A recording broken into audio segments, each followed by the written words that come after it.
एक उम्मीद सुनहरे ख्वाबों की जो आपने देख रखे हैं अपने बच्चों के लिए, सुनहरे कल की सूरत में। उस सुनहरे कल के लिए हम संवारते हैं आपके बच्चों का मुस्तकबिल। यूनिक ग्रुप ऑफ इंस्टीट्यूशन गुज़िश्ता 33 वर्षों से दिखा रहा है रास्तों को मंजिल, उम्मीद को रोशनी, इल्म से अमल की रवायत, बच्चों के रोशन मुस्तकबिल का ज़ामिन।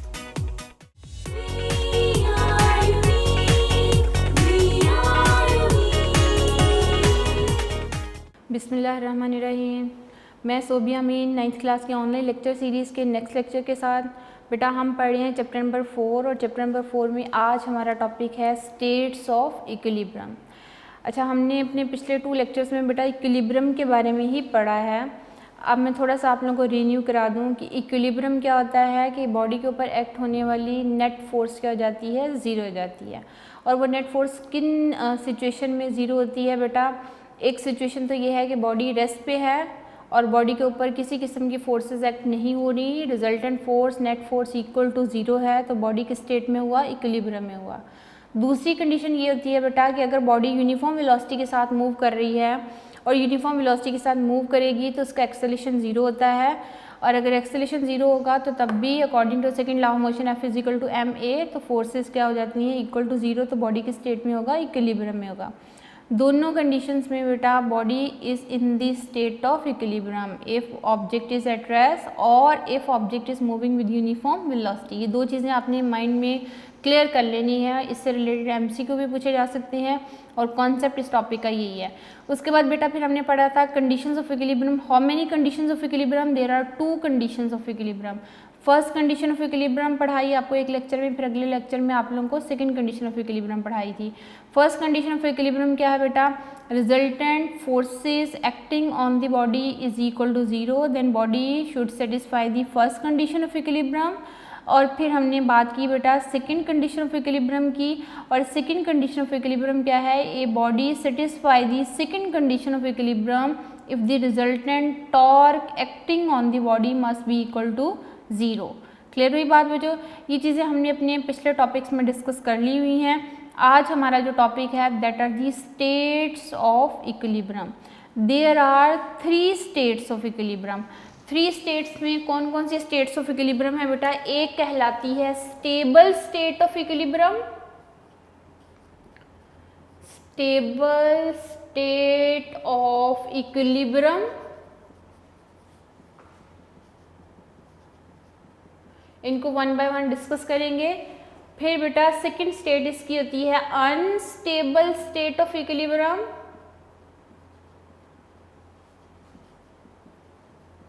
State of equilibrium.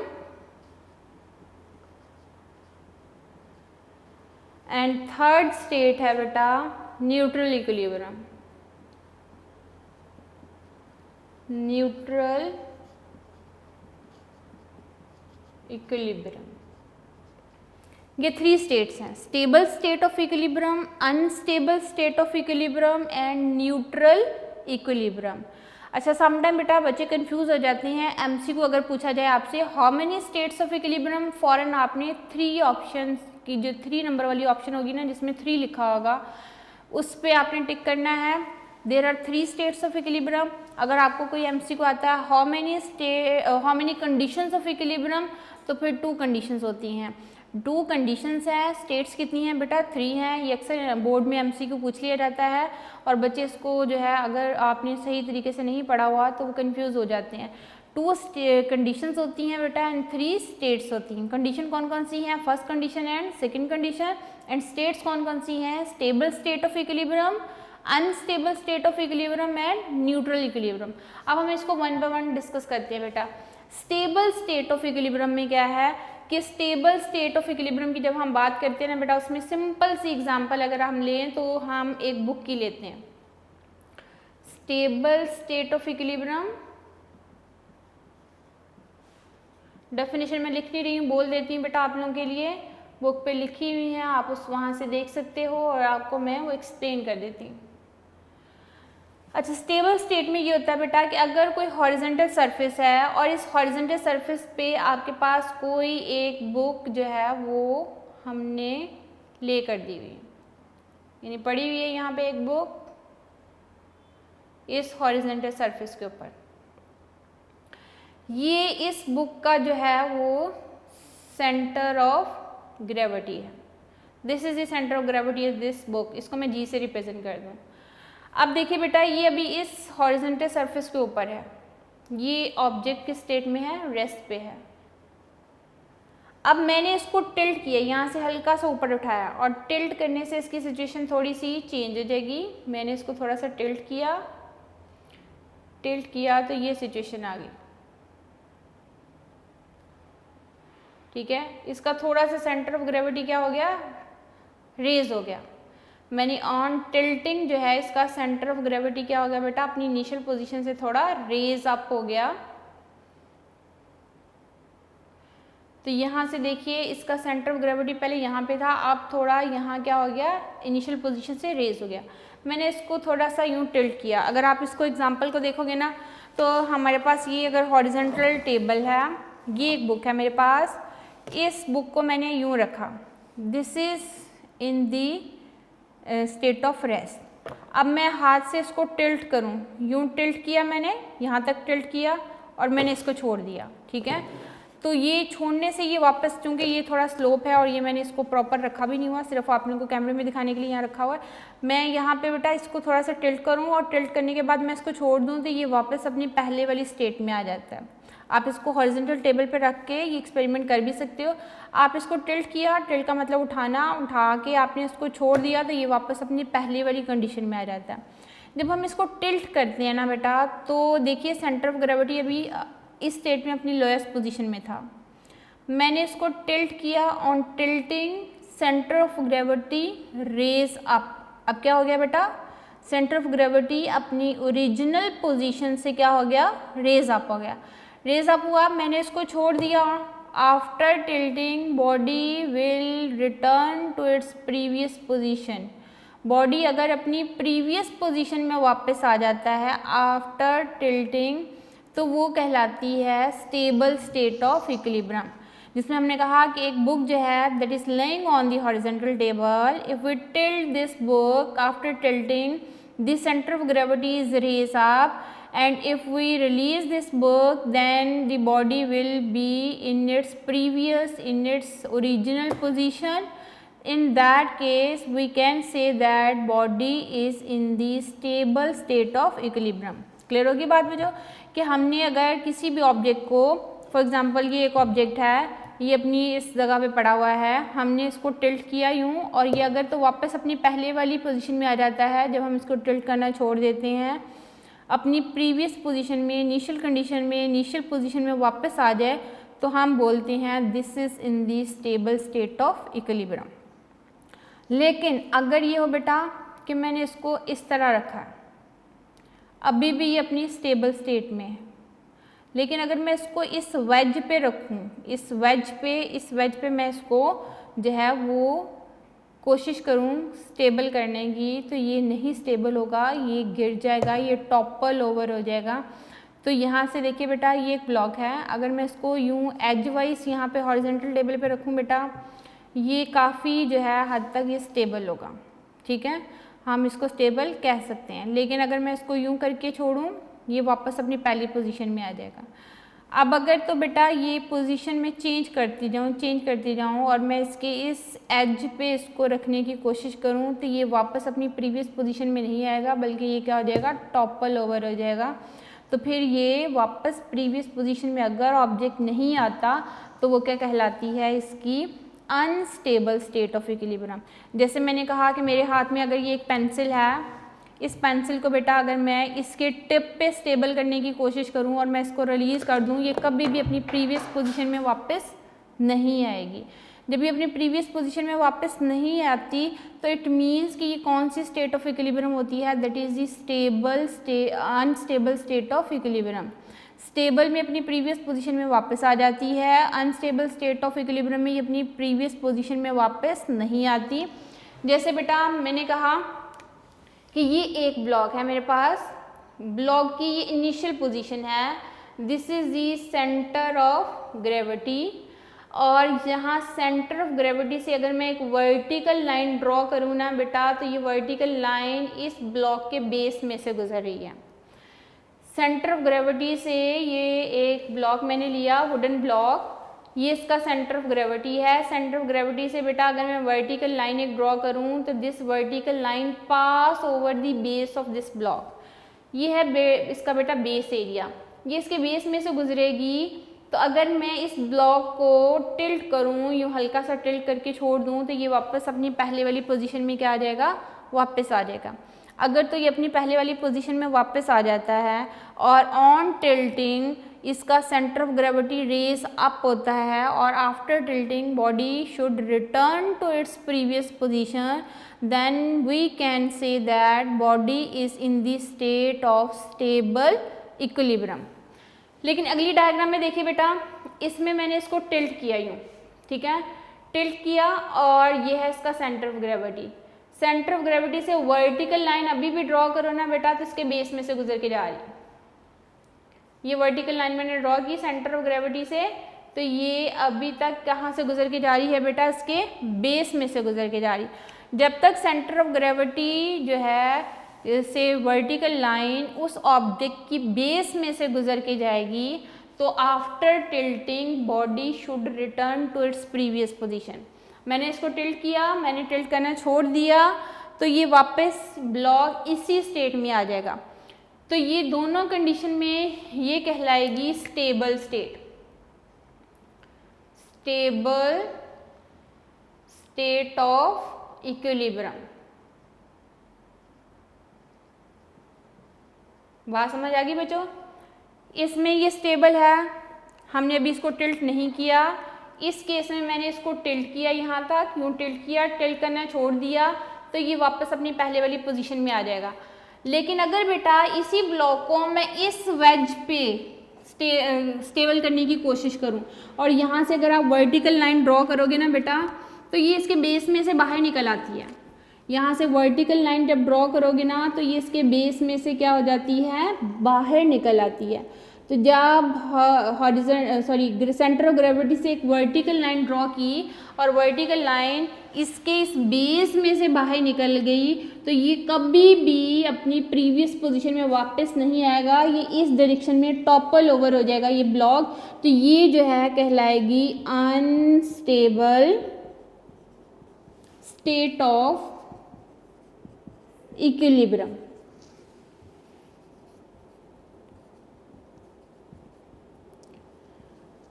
तो अनस्टेबल स्टेट ऑफ इक्विलिब्रियम की जब हम डेफिनेशन लिखेंगे तो क्या लिखेंगे, a body should be in the unstable state of equilibrium if after the slightest tilt body should not return to its previous position, then the body is in the unstable state of equilibrium. ठीक है, इसकी एक और example जब हमने ली तो वो कौन सी है बेटा, कि हमारे पास है ये एक हॉरिजॉन्टल सरफेस, हॉरिजॉन्टल सरफेस पे मेरे पास ये है एक लेड पेंसिल, ठीक है, ये एक लेड पेंसिल है। लेड पेंसिल को मैंने इसकी टिप पे जो है वो बैलेंस करने की कोशिश कर रही हूँ। ये इसका सेंटर ऑफ ग्रेविटी है, मैं इसकी टिप पे इसको बैलेंस करने की कोशिश कर रही हूँ, तो क्या ये बैलेंस हो पाएगी, ये बैलेंस नहीं होगी। ये क्या होगी बेटा, इसमें इस डायरेक्शन में ये टॉपल ओवर हो जाएगी, ये अपनी प्रीवियस पोजीशन में नहीं आएगी। जब आप इसको थोड़ा सा भी टिल्ट करोगे, जैसे ही आप फोर्स लगाना छोड़ दोगे बेटा, ये पेंसिल जो है फ़ौरन एक नई पोजीशन पे आके गिर जाएगी, ये अपनी प्रीवियस पोजीशन में नहीं आ रही। अगर तो कोई ऑब्जेक्ट जो है वो आफ्टर टिल्टिंग अपनी प्रीवियस पोजीशन अटेन ना कर सके, और वो क्या कहलाती है, अनस्टेबल स्टेट ऑफ इक्विलिब्रियम। ठीक है, ये मैंने सेकेंड इसकी वो दिखा दी है कि जिसमें हमने इसको रिलीज़ किया और रिलीज़ करने के बाद जो है ये ऑब्जेक्ट जो है ये पेंसिल ये टॉपल ओवर हो गई, गिर गई। इस किस्म की इक्विलिब्रियम को हम बोलते हैं अनस्टेबल स्टेट ऑफ इक्विलिब्रियम। ठीक है, तो जब हम इसको टिल्ट करते हैं थोड़ा सा तो ये टॉपल ओवर हो जाती है, इसमें सेंटर ऑफ ग्रेविटी अपनी पहले वाली पोजीशन से लोअर हो जाता है और फिर जो है ये फाइनली किसी नई पोजीशन पे चला जाएगी, ये पेंसिल किसी नई पोजीशन पे चली जाएगी। यहाँ से देखिए ये है इसका ओरिजिनल सेंटर ऑफ ग्रेविटी, मैंने इसको हल्का सा टिल्ट किया यूँ और ये इसका सेंटर ऑफ ग्रेविटी अपनी इनिशियल पोजीशन से क्या हो गया, लोअर हो गया और फिर ये गिर गई है, ये टॉपल ओवर हो गई पेंसिल। तो ये कहलाएगी अनस्टेबल स्टेट ऑफ इक्विलिब्रियम।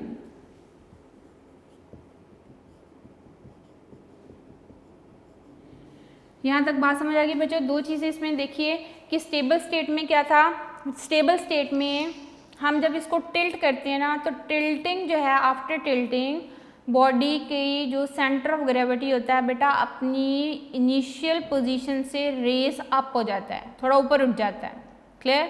लेकिन जो हमारे पास है अनस्टेबल स्टेट में अगर कोई बॉडी है तो उसमें हम थोड़ा सा उसको टिल्ट करते हैं तो वो अपनी इनिशियल पोजीशन से लोअर हो जाता है। तो अनस्टेबल स्टेट में सेंटर ऑफ ग्रेविटी अपनी इनिशियल पोजीशन से जो है वो लोअर हो जाता है, लेकिन स्टेबल स्टेट में क्या होता है, रेज अप होता है। जैसे इस केस में देखिए ये है सेंटर ऑफ ग्रेविटी, हमने थोड़ा सा टिल्ट किया तो रेज अप हो गया।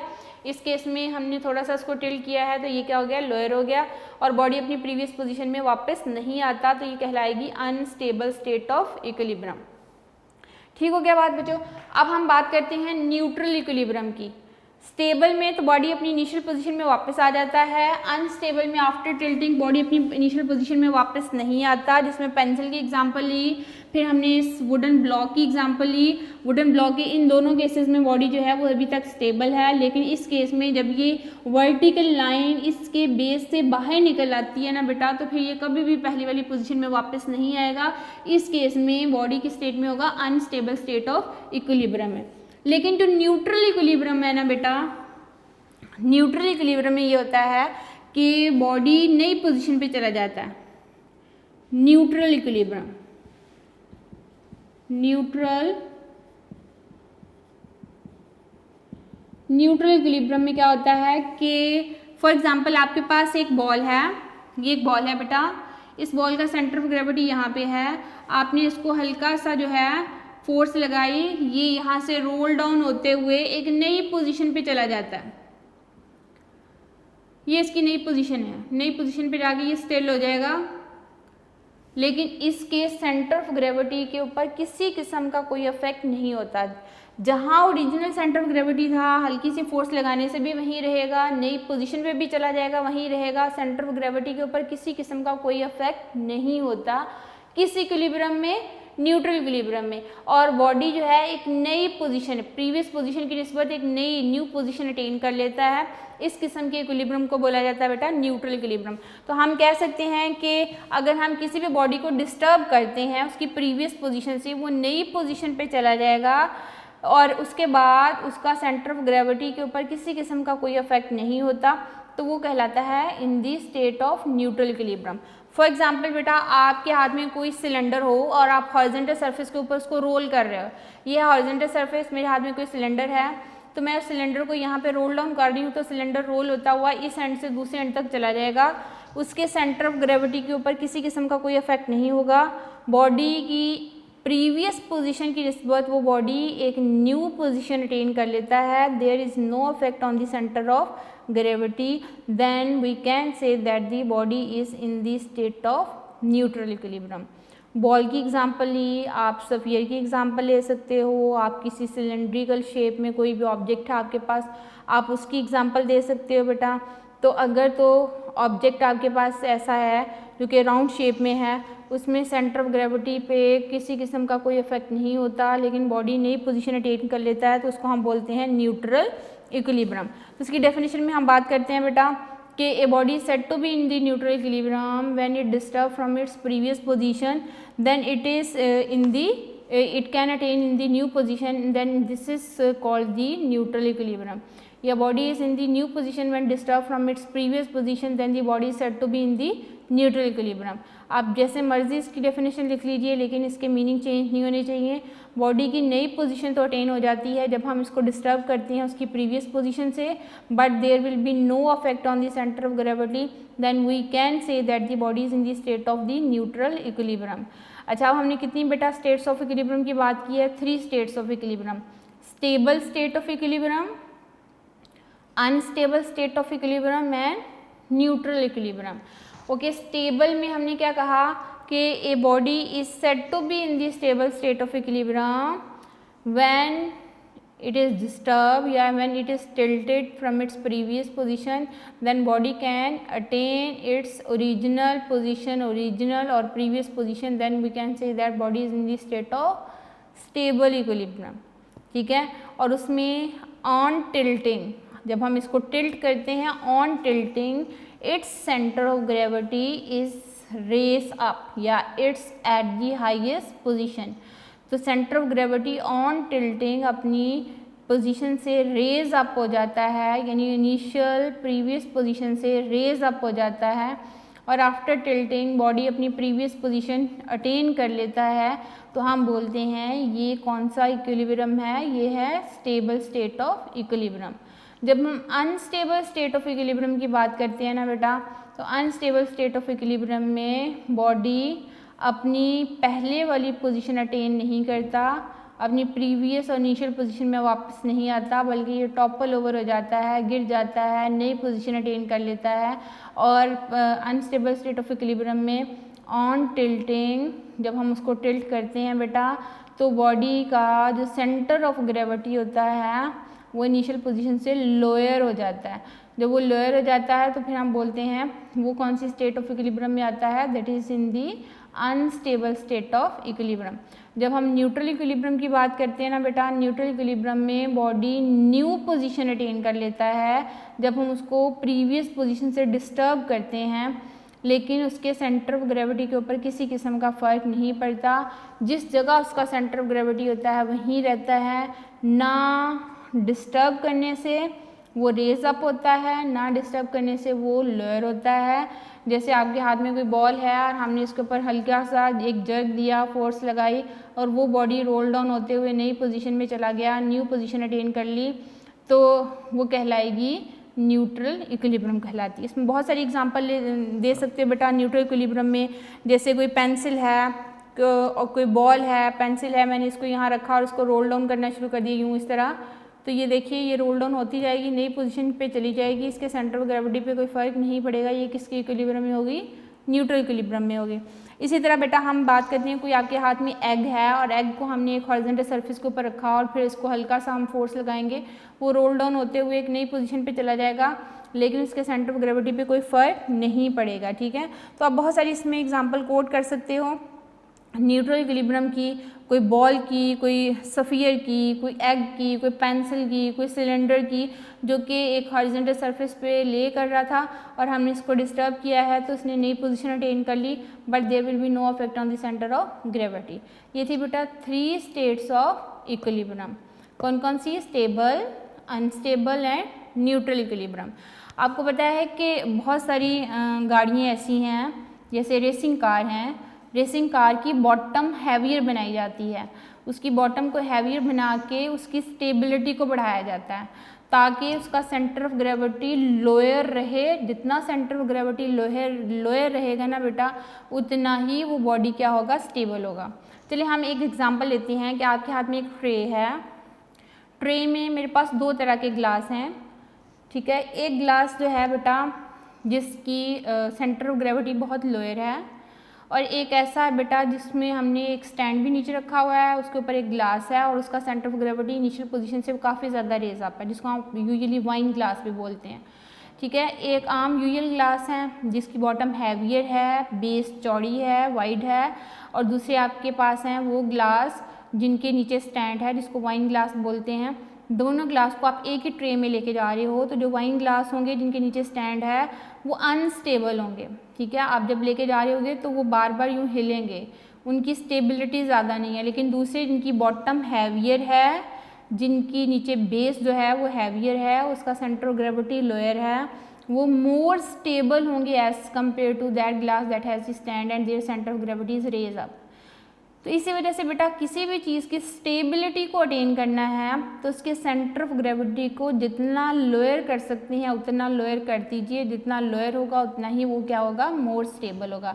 तो रेसिंग कार अगर आप लोगों ने देखी हो ना बेटा, उसकी हाइट ज़्यादा नहीं होती, हाइट ज़्यादा नहीं होती। आप उसमें देखें जो भी ड्राइवर है तो उसमें बड़ी मुश्किल से वो बैठता है, उसका ये सर जो है उसकी रूफ़ के साथ बिल्कुल टच कर रहा होता है गाड़ी की, और इसकी बॉटम काफ़ी हैवियर बनाई जाती है क्योंकि रेसिंग कार ने रेसिंग कंपटीशन में पार्टिसिपेट करना होता है। तो उसमें वो एट फास्ट स्पीड वो रेसिंग कार मूव करती हैं, 200 प्लस में जो है वो रन कर रही होती हैं। तो अगर वो इतनी फास्ट स्पीड के साथ जा रही हैं और वो गाड़ियाँ स्टेबल नहीं हैं तो सीवियर एक्सीडेंट्स होने के चांसेस होते हैं। इस वजह से सबसे पहले उन रेसिंग कार की स्टेबिलिटी को चेक किया जाता है। कभी आप लोगों ने डबल डेकर गाड़ियाँ देखी हों तो आप उसकी ऊपर वाली रूफ में बैठे हैं तो वहाँ पे आप अपने आप को बहुत अनसेफ जो है वो फील करते हैं। उसकी रीज़न क्या है कि जब आप ऊपर वाली रूफ में बैठते हैं या नीचे वाली में भी बैठोगे तो तब भी जैसे ही वो गाड़ी टर्न लेती है ना तो आपको फील होता है कि हम अब भी गिर जाएंगे।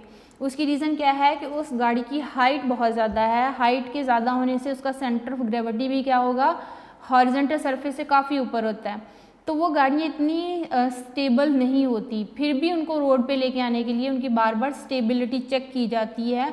स्टेबिलिटी चेक करने के बाद जो है उनको रोड पे लेके आते हैं। जो गाड़ियाँ जिनकी स्टेबिलिटी अच्छी नहीं है, सेंटर ऑफ ग्रेविटी बहुत हायर है, तो वो गाड़ियाँ जो हैं वो रोड के ऊपर चलाना डेंजरस हो सकता है क्योंकि उसमें भी सीवियर एक्सीडेंट होने के चांसेस होते हैं। कभी आपको उसमें एक्सपीरियंस हुआ उन गाड़ियों में बैठने का तो वहाँ आप अपने आप को काफ़ी ज़्यादा अनसेफ फील करते हो। उसकी रीज़न यही है कि उनका सेंटर ऑफ ग्रेविटी ज़्यादा है तो उनकी स्टेबिलिटी क्या होती है, कम होती है। किसी भी चीज़ की स्टेबिलिटी को अटेन करना है ना तो उसका सेंटर ऑफ ग्रेविटी को क्या कर दो, लोअर कर दो। तो रेसिंग कार की बॉटम को हैवियर कर दीजिए, उसकी centre of gravity and centre of mass को लोअर कर दीजिए। जितना centre of gravity and centre of mass lower होगा उतनी ही वो चीज़ें क्या होती जाएंगी, स्टेबल होती जाएंगी। ठीक है, तो बेटा हमने क्या पढ़ा है आज, स्टेट्स ऑफ इक्विलिब्रियम पढ़ा हमने। ठीक है, states of equilibrium as a long question आता है, अक्सर बोर्ड में पूछ ले जाता है। 4th chapter and 6th chapter की पेयरिंग अक्सर जो है वो बोर्ड के एग्जाम में बनती है। तो 4th चैप्टर में से अगर वो लॉन्ग क्वेश्चन देता है ना तो बेटा इस चैप्टर के मोस्ट फेवरेट लॉन्ग क्वेश्चन कौन कौन सी हैं इस चैप्टर के, जो कि एग्जामिनर के पॉइंट ऑफ व्यू से मोस्ट फेवरेट होते हैं। उसमें resolution of forces most favourite है, उसमें उसके 2 पार्ट्स आते हैं बेटा। एक में हमने उसके परपेंडिकुलर और रेक्टेंगुलर कंपोनेंट्स को फाइंड आउट किया था। फिर उससे नेक्स्ट टॉपिक में by using the perpendicular component we derive the formula in order to find the magnitude and direction of force. ठीक है, ये अलग से क्वेश्चन भी आ सकता है। ये दोनों अलग अलग क्वेश्चन पूछे जा सकते हैं एज ए लॉन्ग क्वेश्चन। उसके बाद बेटा टॉर्क वाला question as a long question पूछा जा सकता है, कपल वाला question as a long question है इस चैप्टर का। फिर कंडीशंस ऑफ इक्विलिब्रियम में अलग अलग पूछी जाती हैं। First condition of equilibrium 4 marks की आ सकती है, second condition of equilibrium 4 marks की आ सकती है। फिर बेटा इस चैप्टर का मोस्ट फेवरेट लॉन्ग क्वेश्चन जो है वो स्टेट्स ऑफ इक्विलिब्रियम भी पूछ लिया जाता है। ये 2 दफ़ा बोर्ड में लॉन्ग क्वेश्चन के तौर पे आ चुका है। जब ये लॉन्ग क्वेश्चन आए ना तो आपने डायग्राम के साथ इनकी सारी स्टेट्स को एक्सप्लेन करना है। इंतहाई आसान है बेटा। 3 स्टेट्स ऑफ इक्विलिब्रियम हमने आज डिस्कस की, स्टेबल स्टेट ऑफ इक्विलिब्रियम, फिर हमने बात की अनस्टेबल स्टेट ऑफ इक्विलिब्रियम की, फिर हमने न्यूट्रल इक्विलिब्रियम की बात की। तो इसमें बेटा जो चीज़ें सीखने वाली है ना वो ये हैं कि स्टेबल स्टेट ऑफ इक्विलिब्रियम में बॉडी रेस्ट पे था, हमने इसको टिल्ट किया, ऑन टिल्टिंग इसका centre of gravity raise up हो जाता है और आफ्टर टिल्टिंग बॉडी पहली वाली पोजीशन में क्या आ जाता है, वापस आ जाता है। ये थी स्टेबल स्टेट ऑफ इक्विलिब्रियम। और इसमें देखिए बेटा यहाँ वर्टिकल लाइन ड्रॉ करेंगे तो बेस में से गुजरती है, यहाँ वर्टिकल लाइन जो है ड्रॉ करेंगे तो इसके बेस में से गुजरती है। जब तक इसके बेस में से गुजरती जाएगी ये स्टेबल स्टेट में रहेगा। लेकिन अगर ये इस किस्म की सिचुएशन में आ जाए कि सेंटर ऑफ ग्रेविटी से वर्टिकल लाइन जब ड्रॉ करें तो इसके बेस से बाहर निकल जाए तो फिर ये स्टेबल स्टेट में नहीं रहता, फिर किस में चला जाता है, अनस्टेबल स्टेट ऑफ इक्विलिब्रियम में चला जाता है। जैसे हमने इस ब्लॉक की एग्जांपल ली थी, ये एक वुडन ब्लॉक है, इसका centre of gravity A position में यहाँ पे मौजूद है। फिर हमने इसको थोड़ा सा टिल्ट किया, यहाँ से वर्टिकल लाइन ड्रॉ की तो इसके बेस में से गुजर रही थी। जब हम इसको टिल्ट करना छोड़ देंगे तो ये पहली वाली पोजीशन में वापस आ जाएगा। लेकिन इस केस में जब हमने इसको इस वेज के ऊपर इस तरह रखा है कि यहाँ से अगर वर्टिकल लाइन ड्रॉ की जाए तो ये इसके बेस में से बाहर निकल जाए, तो फिर क्या होता है कि ये आफ्टर टिल्टिंग ये टॉपल ओवर हो जाएगी, ये कभी भी पहले वाली पोजीशन में वापस नहीं आएगी। तो जो अनस्टेबल स्टेट ऑफ इक्विलिब्रियम है, जिसमें हमने ये एक पेंसिल की भी एग्जांपल ली बेटा, मैं इसको इसकी एज के ऊपर जो है इसको बैलेंस करने की कोशिश कर रही हूँ, ये बैलेंस नहीं हो रही। जैसे ही मैं इसको रिलीज़ करती हूँ इसका centre of gravity initial position से लोअर हो जाता है और ये टॉपल ओवर हो जाएगी, ये अपनी अनस्टेबल स्टेट ऑफ इक्विलिब्रियम में आ जाती है।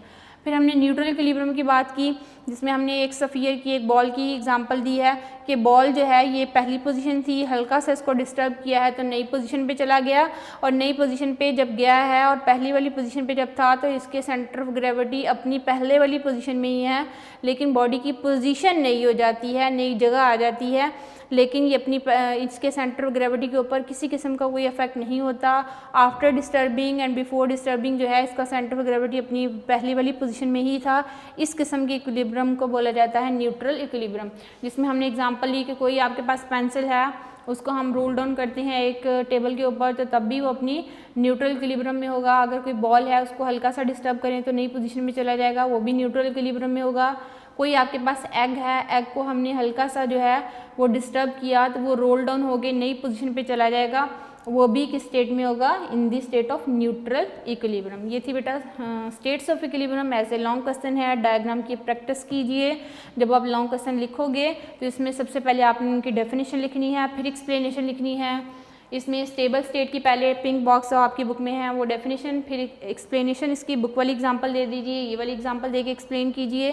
उसके बाद अनस्टेबल स्टेट ऑफ इक्विलिब्रियम की पहले डेफिनेशन लिखेंगे, फिर ये पेंसिल वाली एग्जांपल लेके आप इसको एक्सप्लेन करोगे, फिर न्यूट्रल इक्विलिब्रियम की डेफिनेशन पहले लिखेंगे, फिर इसकी एक्सप्लेनेशन में एग्जांपल बहुत सारी आप कोड कर सकते हो। ठीक है, अपना बहुत सा ख्याल रखिए, इस टॉपिक को लर्न कीजिए, इंशाल्लाह नेक्स्ट टॉपिक के साथ हाजिर होंगे।